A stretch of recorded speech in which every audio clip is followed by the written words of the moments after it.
Mazza, senga mazza. Vau, men bop samovar ekanmi? Kafega nom samovar ekan. Ha, kirib ko'ring. Sen severing, xoh, ilohim. Sa chirchuvgacha yetib kelding mamlakatimda. Voy. Bashari qursiz ana. Nima yeysan? Osh yeyman-da, конечно, oshni endi dastilada ekan-u. Uni bilib olib ko'ring, ana shu bolaga beradigan kichkina laganda olib kelmang.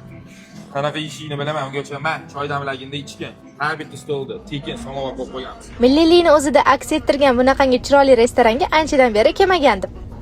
Men bu oshi. Wow. Ye, desertini olib kelaman. Senga pribor kerak emas, qo'lda urasan, krokodil.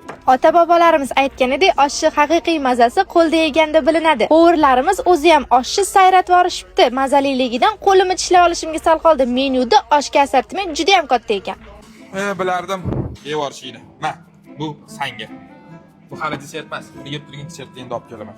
Yaxshi chiqdimi ovqatimiz o'zi? Chuchuliligi mazza bo'pti-da. Mazza ye. Ham somsa.